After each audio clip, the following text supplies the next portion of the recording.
right? I did, You right? did. You did. Okay. It's Yes. hard because I want to say Stefani, and how many people do that, want to do Right. that? A lot of people, for sure. Yes. Because You're Gwen, Alexander, will Gwen you introduce really Yes, affected your he last did. name. Gwen fucked with you. Alexander, will you introduce yourself? All right, I'm Alexander Stefanini. My pronouns are he, him. I am a licensed professional counselor. I'm a trans man, and I'm the owner of Arrive Therapy, which is an all LGBTQ counseling practice that is very trans-centered, trans-focused, with all LGBTQ therapists. So that's me. And we met a while ago. You're one of our favorite Uh-huh. practices to refer to, and we're so excited to have you on today. We Awesome. did. I'm excited to be here. We had a beautiful, intro breakfast together. Was it breakfast that we had Oh together? yeah, we did. That's right. That was so much fun. It was It was- so much We really fun. need to do that again. That was very, very Lasted for fun. hours. I feel It like lasted- it lasted for hours. We That could was hang fun. out all together. But the reason we wanted to have you on, although you are hilarious and amazing and wonderful, is you have an amazing story. And I think your story can help a lot of people. And what you do helps a ton of people. So tell us a little bit about your experience, what people should know about you. Give us a little info. Related to like my gender identity and transition, So or related to anything? So both. So I want to hear a little bit about, so what I think is amazing for you is you are someone, you know who you are. Mm-hmm. We live in a world that a lot of people might have an inkling of who they are, but are really fucking scared to touch it with a 10-foot pole. Right. You are not that person. Yeah, So thanks. there's a certain amount of like unbelievable resiliency and badassery, I would call it, that you have. And so will you tell a little bit about that? So how you grew up and then how you came to Yeah. be. Okay, so I mean, the way I grew up was I grew up in the 80s. I was born in 1979. So back in the 80s, there was no internet, no cell phones, no information. People weren't even really out about being gay or anything. And on top of that, I was raised in a really conservative Christian family. Like, we were not allowed to watch TV. We weren't allowed to listen to secular radio. We were not allowed to attend public schools, anything like that. Like, so it was very, very isolated. So I certainly didn't know anything about being gay or being trans. Being trans wasn't even a concept, really. Like, I think there were a few like drag queens out there who had transitioned or whatever. But so I really, like, when I look back at my story, I always like marvel at like how was I as like a little kid kind of saying like, oh, I'm a boy, or going, I don't believe this religion stuff. Like, I had no influences. It's not like I had like social media or people in public school. I was like just in this really narrow kind of box. And I was just like, no, I don't buy any of this. Nope. This is not for me, So that was obviously a lot of conflict. My parents were so angry. I remember when I was in high school, my mom at one point found a CD of like some secular music that I had hidden behind like a picture, which is a very teenager kind of thing to do. But right, like in my home, that was a huge offense to have like, non-Christian music. And my mom, who was like really sweet and gentle, she grabbed that CD and she snapped it in half, scared the hell out of me. I was like, oh my God, my mom's like, so I definitely had a lot of barriers to like knowing who I was. And I think that's one of the biggest challenges for people who are not your, typical cis heterosexual person, is like that there's so many people telling us like what we are is wrong, or that, even think about like a young trans kid, even today, right? Like, they go to school and they're put with the boys and they're like, I don't feel right here, but everybody's like, you go over here. So it's really like, nobody's really, you think of that concept of like mirroring, right? Like how we learn about who we are, how we like find our real like core sense of self is a lot through being mirrored as a kid. Right. And when you're trans or you're queer, like that's not happening at all. So it like really can be a really big barrier to get over that and to really like have a solid sense of self and like know yourself. I mean, I think that's true for lots of people for lots of different reasons, but it's a even harder, I think, when you're trans or queer. So I definitely just I was always like kind of a rule breaker, and I just kind of made my own path. And around the time I was 12, I remember my brother, I don't know if my brother remember this, but my other brother came to me and was like, you gotta stop saying you're a boy. This is really embarrassing. You're embarrassing my friends, you're embarrassing us. And I was like, okay. And I just tucked it in the back of my head for many, many years. And it's surprising to me how much you can like really hide from yourself. You can be like lost to yourself and not know this really important thing about yourself. So that's some of my history. And it's so like, we appreciate it so much just to hear like what that was like for you and the environment that you grew up in. Can I ask, What was like, how did that manifest itself? Like you holding all of that in? It's a good question. Probably for many years in anger. I Hmm. think I was very angry. I was a very angry teenager. I also like was really angry at myself. I hated myself, I hated my body. I didn't Hmm. like myself. I was very shy. I was very reclusive. Um, so I think I held it a lot in anger and then like disconnection from others because like people just didn't feel safe. Connections with other people didn't feel safe. And I would say that's the thing I'm still working on, even though I've like gotten so far along. It takes a long time to kind of like train yourself that Yeah. you can have connections and stuff like that. And you don't have to be angry. So I've worked a lot on my anger. I like a lot of angry people, I struggled with a lot of, eating disorder behavior, Hmm. self-injury, wanting to kill myself, even though I never actually attempted, like many, many years of like, that's just kind of like intense self-hate. Yeah. So that's kind of what happened for me. But, I also had some good therapists along the way that helped me. Well, I think you bring up something it's so different now, right? Like in this day and Yeah. age, somebody can get on Instagram and they can find other queer and trans people and and there's also they experience a lot of hate and other shit. But there's also Mhm. like there's some safety. You can find groups, you can find a practice of all queer Sure. clinicians, Sure. right? Like the Yeah. amazing Yeah. Rife therapy. But you didn't have any of that. None of it. Yeah. None of it at all. Yeah. So It's you it's pretty mind blowing when I look back at it even, right? I'm Sure. like, it's pretty mind blowing. well, and even how much it's changed. Yeah. Right? To have that much change that quickly and how incredible that is for you to look back and say, like, could you have even imagined now you own this amazing business with all these other Never. fabulous queer people, right? Never. Never. Honestly. Yeah. You Yeah. almost like created, and I don't want to put words in your mouth, but you could tell me, you like created a practice that like you probably needed Yeah. For sure. in For a lot sure. of ways. I mean, starting Arrive Therapy was like out of an outgrowth of people coming to me and saying, like, this was never like my grand mission. It was like I was just transitioning. People kept coming to me and saying, like, I don't know how to help my client. Will you see them? So I was like, I don't know. I don't know if I know how to help them, but I just felt that I would know more than somebody who wasn't going through this. So, yeah, it definitely came out of the need being there. Yeah. But one of the things I want to go back to you're saying about kids these days. So I think one of the great things is that they've got all this information. There's all this language, like right, language existed that didn't exist. But what they also see that I didn't see was all the hate. Right. So that's like such a like push pull for them because when I was 17 and I came out at the time I was, living as a female, I came out as a lesbian. I didn't know really that how much people hated me. I didn't know how my parents were going to respond. I didn't know that they were going to reject me. I didn't know that I was going to end up living out of my car briefly. Like I didn't, and now kids know that they have that. Like, so they're almost like, I was like blind and dumb in a way. Like I was just like, yeah, like I'm queer and like everybody's going to love me. I just didn't. So in a way that benefited me. Yeah. Right. Like kids Wow. nowadays are like, petrified and they're terrified and they see what politicians are saying and they know about the laws that are coming out and they know what people are saying on social media. Like if you guys ever go on my TikTok at Arrive Therapy, it's like the crap that people say, it's just like I can't imagine hearing that as a teenager, like Yeah. what that would do to me. Now I'm just like, I don't care. Right. But you're so right when you're first like figuring out who the hell you are. I mean, imagine a Yes. teen even for like a straight heteronormative, right? Like you're like, oh my God, like it's hard enough being a teenager. Yeah. Let's add in the unbelievable abuse that happens Yeah. towards trans kids Yeah. and trans adolescents. So Yep. so what do we do, right? So like how do we support kids? How do we support other people that are exploring and figuring out their gender identity? Um, you mean specifically in therapy or Really, no, for outside the of whole therapy? world, because for most people, right, like, let's say you have a child who's starting to Mm-hmm. express this, you Mm-hmm. have, friends' kids are starting to, you know other people that are talking about this more, and you're like, "Well, I've never felt that, I've always felt like I'm a Right. woman, this feels so difficult to me," and when you have people like politicians who are Right. part of this visceral hate, Mm-hmm. um, it does start to permeate the system a little bit.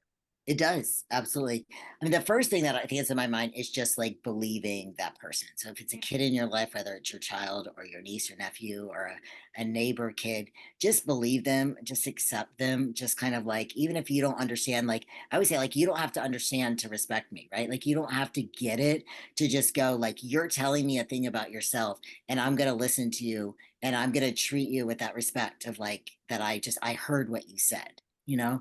And so then also like even you can go a step further. It's like learn, like there are lots of groups out there like PFAD, transparent groups. There's so much stuff online where you can just learn. You can listen to, YouTubers who talk about like their trans journey. There's so much information out there. So like take that extra step to just like try to understand what's going on with that person in your life. Mm. So believing them, and I always say like to parents in particular that come in, they say like, I don't believe that my kid is really trans. I just say like the one thing you can do to make them persist in this is fight them. Right. I mean, come Yeah. on, like, and so Yeah. when I say that to the parents, they're like, oh, because they know it's true. And I'm It's like, well, if you tell right? kids Like, to not do anything, right? If They're I'm good, like, you right. cannot have that candy bar, my kid's gonna figure out how to have that fucking candy bar, right, right? Like, so like, right. yeah, it's so true. Like, whether, right, like whatever you want to say, like, believe them and where they're at. And if they change later, the other thing people don't realize is that you can change your gender expression throughout time. You get Yeah, to that fucking is true. choose to do that. Right. That is true. So that the statistic is that 97% of people who transition are happy with having transition, right? It's That's amazing. not surgery rates. The surgery Yeah. rates of like regret are like 0.3% for trans men and 0.6%, 0.06%. I mean, it's like it's Nothing. less than Right. 1%. It's Right. less than 1%. And so when I say people that are happy with transitioning, I mean like all the aspects, Yeah. right? It's 97%.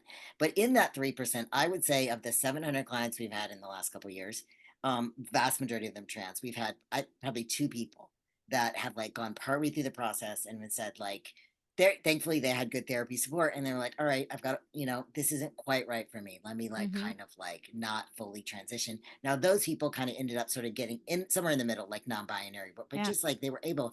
And I have one person in particular that was a kid, a teenager, and the parents came in, they were like, we don't understand anything, but like we totally want to support our kid, we just want to have an open conversation about this.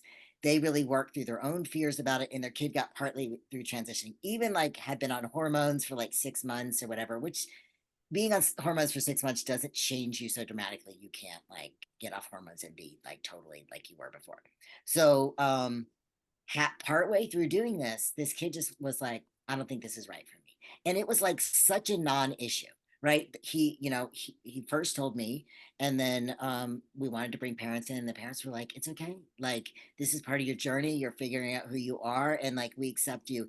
And if these parents had like really pushed back, I don't think this kid would have been able to just so easily go Yeah. like, I think this isn't quite right for me. Like Right. I'm glad I experimented with this. Now this particular kid did sort of come back to being non-binary, not like totally going back to like where they were originally, but still it was such a beautiful story to me of how like when you can have those open, accepting, respectful relationships, you do get to really like not, you don't have to get stuck in like, oh, I'm trans. Mm. It's like, okay, it can be fluid. Yeah, like and that's it just sounds like you create such like a beautiful space for people to really figure out who they are. Mm-hmm. Mm-hmm. And I think that that space is so necessary for everyone, right? Like, and that a Mm-hmm. lot of the times we don't feel like we have that, like that space to really figure out what does this look like for me? And I think it's wonderful you also work with parents to allow them to kind of open that space up and facilitate the conversation with their kids. Um, how long does a process like that, like when someone's kind of questioning their gender identity or their, um, like how long will that process be? Like, what does that look like for them? And typically what you see, like when you're working with someone in therapy, how does that play out?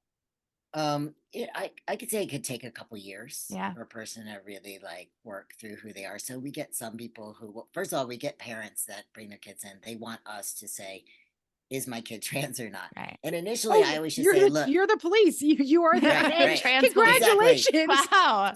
So I have a real passion to work with parents because I just know like we can't really help these kids without helping their parents. And I never Yeah. want a parent to come in and feel like we were talked down to, we weren't respected, we were ostracized, right? And like because we weren't initially on board with our kid transitioning. So parents will come in and be like, I want, you to find out. And so we do a gender assessment. We really, we look for red flags, like, making sure this is really right for this kid. But I try to get parents to the place where they can trust their kid, right? So like initially I kind of go like, all right, we'll do a gender assessment. We're gonna like, look for red flags, and we do, but ultimately I want them to begin to trust their kids. So going back to about people trusting themselves and coming in, the kind of stuff that we do is like we never push people around their gender identity. I would say it doesn't help somebody to go from a box that doesn't fit them to another box that doesn't fit them. Like we're not helping anybody, right?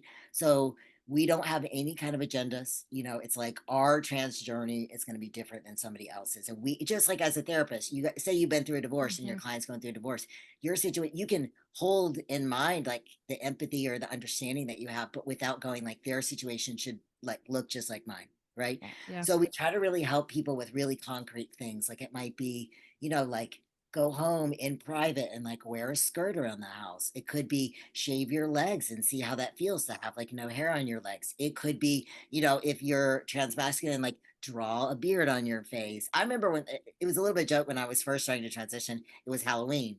And some kids were like, "Oh, would I draw a beard on your face?" And before that, I was like, "I don't think I'd ever want facial hair."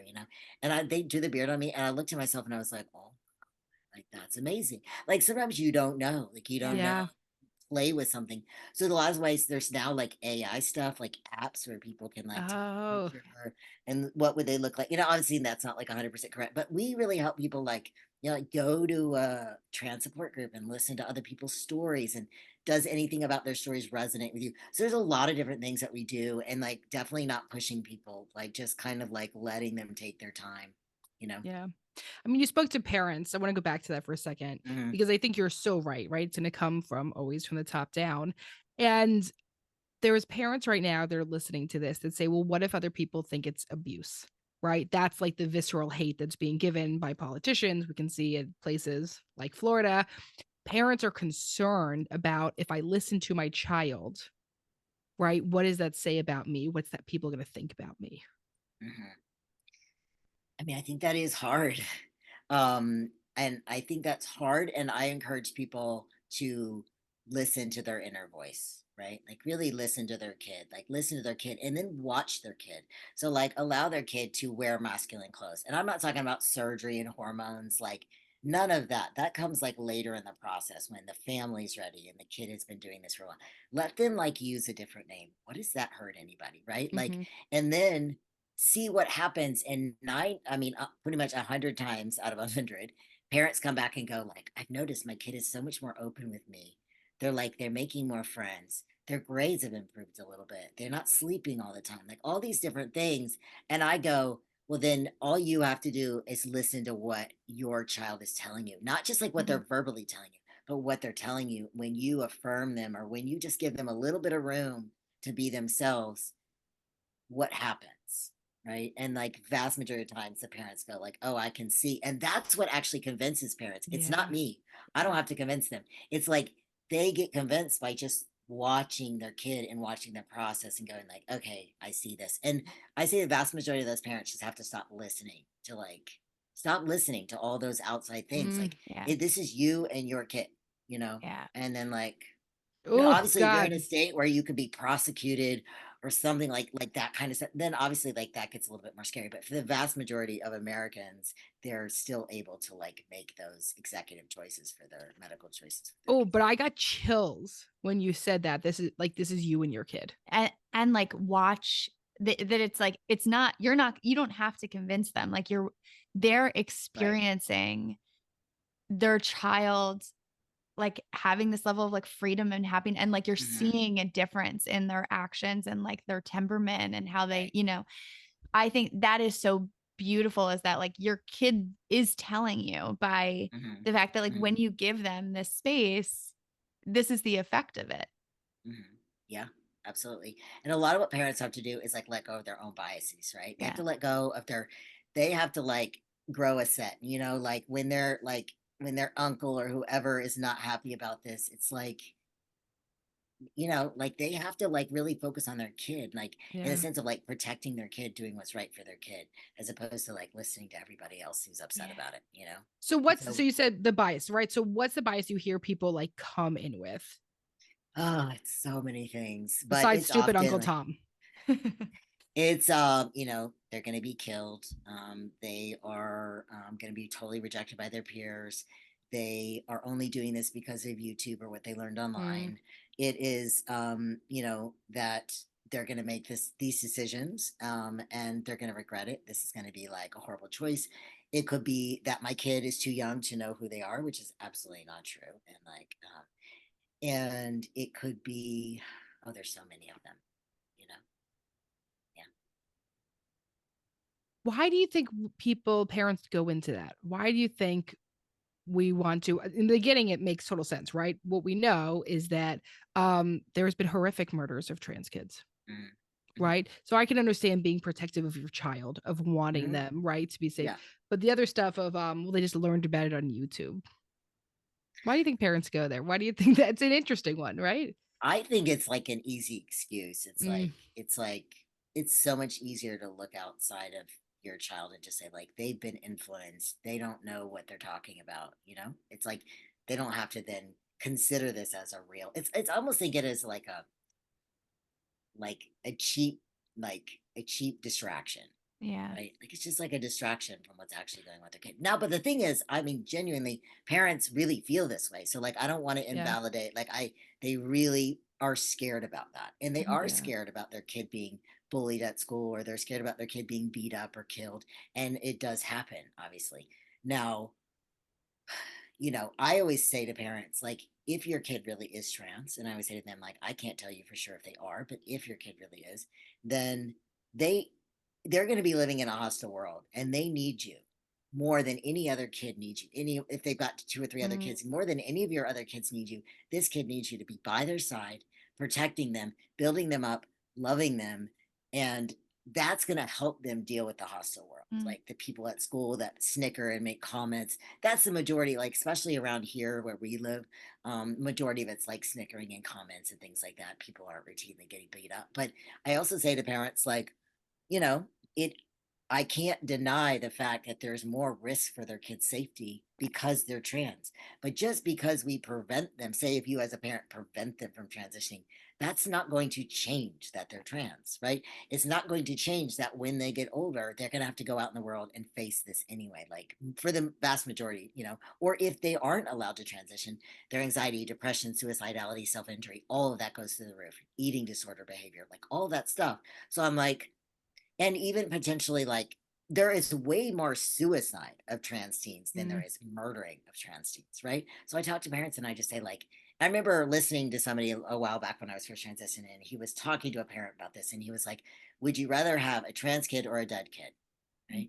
Like, and it doesn't mean that your kid will kill themselves, but the chances are so much higher. There's Yeah. so much higher of them killing themselves because they're in so much anguish than somebody else killing them because of Oof. God, it's That, I mean, horrible. that hits, it's powerful, it's right? really, Yeah. really powerful to hear that. Yeah, Yeah. And I it is. think And as a parent, right, like to really take that in, I just think it will open up so many people, to really hear that. Cause that's, Mhm. I mean, that is powerful. yeah, So and let me ask this. Oh, no, please. Sorry, no, Alexander. good. I was just going to say that vast majority of parents like want their kids here, that they love Yeah, their of kids, course. even the ones that are scared or like we would consider not affirming of their child. They love their kid. They want what's best for them. So for me, it's like to follow that thread of like they want what's best for them and they're scared. Yeah. And if I Mhm. can talk to that, like they're scared and they have all these biases that their kid's not going to have a career, their kid will never get married, their kid will never have kids. What I always say to them is like, I have kids, I'm in a relationship, I have a good career, I got through college. So it's like everything is possible for them. And it will Mhm. be more possible for them when they're their true self, you know? So let's say someone's listening to this Mhm. and they're realizing maybe there's parts of themselves that they've shoved down and they've tried to ignore. What advice would you have for people starting to look at their own gender identity as adults? Some adults here. It's a good question. Um, Obviously, like finding a therapist that can support you. Like I've known people that came in, I'm thinking of one client in particular, like that came in and there was nobody else in their life, or a number of people actually I'm thinking of. And they never even decided to transition. It was like there were too many barriers, whether that's like potentially losing their family or being in a really religious community that they might lose.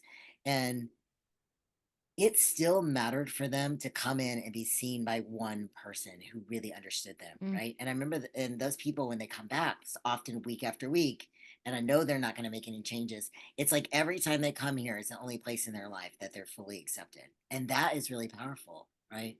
Even if you, an adult trans person that's got a family and all these barriers to transitioning, you can still find those places where you can feel affirmed. And it can be with a therapist, it can be in a trans support group. A lot of those are remote, they're online, they're anonymous. There are some that are like through therapy groups like ours, but there are some that are just, online groups.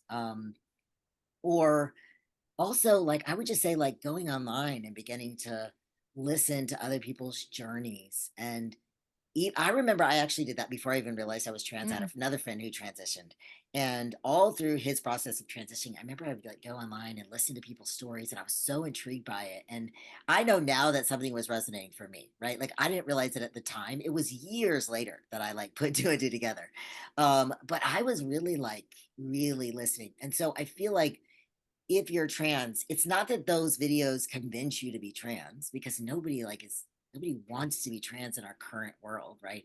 But it's like it'll resonate, and then it almost like soothes that part of you, or it almost like feeds that part of you until you get to the place where you're like, and I mean feed in a good way, like, right, like nurtures part of you until you're in a place where you're like, okay, now I can talk about this, or now I'm going to go into a support group, or now I'm going to get on Discord or Reddit and talk with other people who are transitioning. So I see that a lot. People follow that journey of looking for information, talking to some people online, being in some kind of groups where they can be very anonymous, and then it allows these parts of themselves to kind of like start to have more presence. Mm. Yeah. And then they maybe go to a therapist or come out to family, or often it's like one friend they might come out to, or they come out to a partner that they feel is really safe. Well, it's, and because I know we've talked a lot about parents, like parents supporting their teens, their children. What about if you are a friend? Like, how can you be a supportive friend or a supportive partner? And I think that's something we can get into too. The partner one is a bit different than a Yeah. friend. Yeah.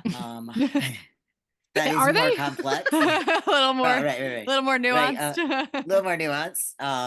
So with the friend piece, I would just say just be your friend's cheerleader, like really, I think it's often the friends that are the first people to like adopt the new pronouns and the new names, and like just be on the ride with your friend. And what I always say to people is like, I'm basically no different than I was before I transitioned. I'm honestly just a happier, more outgoing, more personal version of myself. Like my brother will say to me, I think a couple years ago, like, you still do the same annoying things you used to do. Like you're basically the same, right? You're Like, annoying in any gender.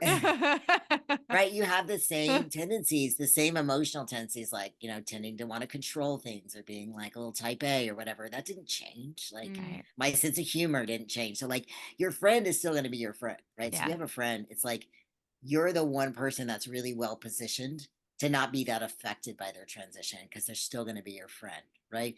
Whereas if you're a partner or you're a parent, you're like much more like intimately like affected by that person's transition. And also knowing whether you're a parent or a friend, you kind of go through a transition with the person who's transitioning. That's why I want to work with parents so much, is because like they have to transition with their kid. They have to grow emotionally. They have to expand their mindsets. They have to learn new language. They really have to go with their kid, or the whole process gets stuck. So less so for a friend, but I think as a friend, if you don't grow and change with them, adapt a little bit, then that friendship could end up, just kind of fizzling out.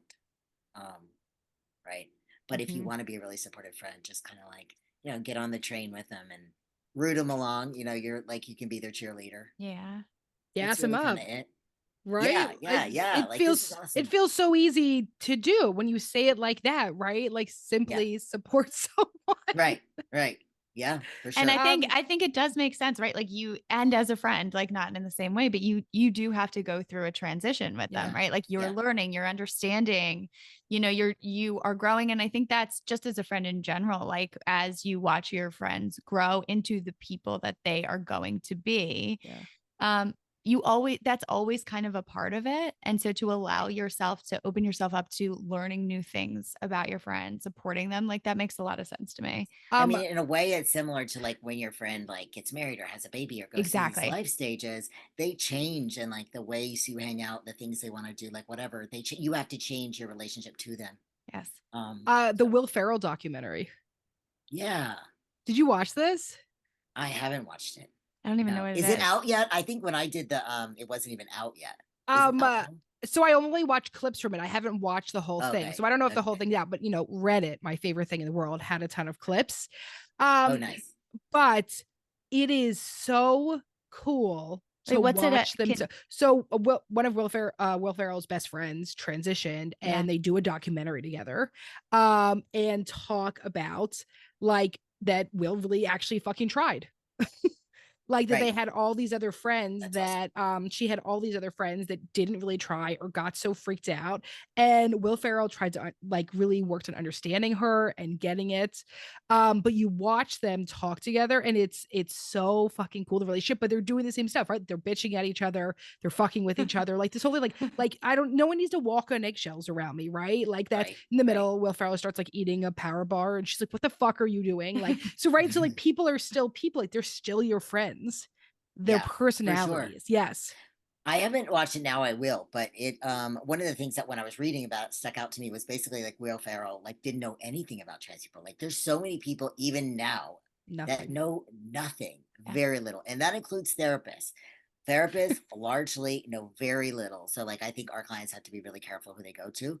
But is that Will Ferrell, like you're saying, he just tried. He was Yeah. just Yeah, like, that's it. let me go on this journey with you. You're my friend. Let me learn. I know nothing about this. Right. It's Mm-hmm. that's really it. That's the message for a friend. And I always say to people like when they're starting to come out, I have friends that stopped being my friends after I transitioned. I just saw that as like some friends go a certain way through your life with you, and then you don't friends anymore. You peter out for different reasons. You move somewhere, you have kids, like whatever. I didn't take that super like personally. I was just Yeah. like, this person is not up for this part of my ride. Right. Like they were like great until this point, and then now I got on another train and they didn't want to go. And so for me, that just made it kind of like, and when I talk to clients about that, they're able to more accept that there's going to be friends that want to get on that ride with you and like love those friends and really like cherish them. And there's going to be other people that can't or don't. And you don't have to be mad at them. It's just like, Mm. it's not their train. Wow. Yeah. Oh, so I mean, so in some ways, talking about the radical acceptance of it all, right? You're Mm-hmm. asking in some Yeah. ways parents to radically accept and friends, and for us to radically It's accept very true. ourselves. Yeah. It's such a Yeah. great way. All right. Before I know we have to get to calling bullshit. We have to do our thing. I know Oh, these right, right, episodes right. are not long, but before that, I want to, if you have something to say to anyone who is struggling with their own gender identity or struggling with accepting their kids or their friends, is there any piece of advice you could give them? I would just say that it really does get better and it can get better. Mm. Like I've got like parents who come in and they're on the verge of wanting to commit suicide because they're so distraught over their kid. And then I see them 2 years later after working with them and they're like big allies, right? Or people that come in and they're terrified of their gender identity and they feel like this is the end of their life. And then 4 years, 3 years down the road, they're like thriving and they're beautiful. It's like it can feel like such a crisis of self, both for family members and for the person who is like realizing this about their identity, and just knowing that like that crisis will pass with the right help, and you'll actually get to a better place. Yeah. Amazing.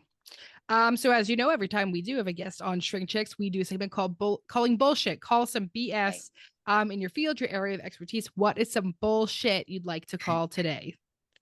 The biggest one that comes to mind is that all that is in the media about, all these surgeries are being done on young kids are being butchered and all that kind of stuff. And that absolutely is not happening 100%. There are zero children. And like, I think people get these images in their mind that like 5-year-olds are having their genitals, Yeah. stripped away from them. And it's like, nobody under 18 years old gets any kind of genital surgery. It doesn't happen. The WPATH, which is the World Professional Association of Trans Health, does not recommend that. That is what is followed by surgeons and insurance companies, and it doesn't happen. If a surgeon did it, they could be like sued, they could lose their license. Like, surgeons are not doing that. For top surgery, there's rare instances where like a 17-year-old might, but like somebody who's very close to 18, but still insurances don't often want to cover it, so it doesn't happen often. So there are not young kids being put on hormones, having like, it's just not happening. Yeah. And so like, it's just all this crazy propaganda. Yeah. It is propaganda it's totally the right word, right? Like, Yeah. you see this shit about like, oh, it's trans people that's shooting up places. Like, it's so fucking incorrect. Yeah. But Right. people can say one thing and it goes viral. Right. And people that don't know any trans Anything, folks just hear yeah, it. they ask. Immediate, They and believe that's it. where the biases develop, right? Like, seeing those Right. things, they become ingrained in people's heads. So I'm so glad that you called bullshit on that, because I think it's just so essential for people to know that. Right. Yeah. Sure. Alexander, Yeah. you were unbelievable today. Thanks for having me. Where can people find you? At arrivetherapy.com. You can also email at admin@arrivetherapy.com. We're always happy to talk with you. And if we're not able to help you, we will, send you to somebody that can help you. That's a safe person around your gender identity. And check him out You're so funny on TikTok. Am I? Your duets are really good on TikTok. So if you want a little clip more of Alexander, it's at Arrive Therapy on TikTok at too, Arrive right? Therapy. Yep. Great duets. Yeah, very simple. So arrivetherapy.com. I do a free consultation with anybody who's interested in therapy. I give you a full 30 minutes just to talk with you about what you're looking for. Are we the right fit? And can we help you? And you also, just to drop this, you also support therapists who want to learn. Yes. Wait, will you talk which about I that think for a is minute? really important, because we have a lot of therapists that listen to this. Yes. So we have a free consultation group on the third Friday of each month. It's an hour long. It's drop in. All we need is to hear from you to know that you want to be on the list for it. We send a reminder. It's the third Friday of each month at 11 a.m. Eastern time. And you just come in, you might have general questions. You might have a client that you want to staff, or you may just want to learn from the discussion. And it's always great. It's just a free flowing conversation, and we just share our expertise totally free. So we want you guys to be able to provide better care to your clients. And who do they email for that? Admin@arrivetherapy.com. Perfect. Yep. It's or incredible. They can send a message on our website. Yeah. Okay, great. We will link all of this in the show notes and our social media as well. But Alexander, we're honored that you came on. Thank you. We adore you and love you. Follow this amazing man and his amazing work, Arrive Therapy. Refer your clients there. And thanks for being here today. Thank you, ladies. I loved this. Thank you so much for tuning in to today's episode of Shrink Chicks. We'll see you back here next week for another session. In the meantime, if you want a question answered or a topic discussed, follow us on Instagram at ShrinkChicks. And if you're looking to get connected with a therapist like us to start or continue your therapeutic journey, visit thetherapygroup.com. Just fill out a contact form on our website, and we will personally match you with one of our amazing therapists. And for all of our therapists and group practice owners out there, we also offer group practice consulting. And if you're looking to support yourself further and support our show, check out our amazing merch options at shrinkchicks.com/merch and our Know Yourself, Grow Yourself journal on Amazon. Also, if you'd be so kind, we'd love a rating, review, and for you to share with a friend or an enemy or a mother-in-law, honestly, whoever needs it, so that we can keep reaching more people on our mission to bring mental health topics to your ears every week. Thanks for being here with us, and don't forget, to grow yourself, you got to know yourself.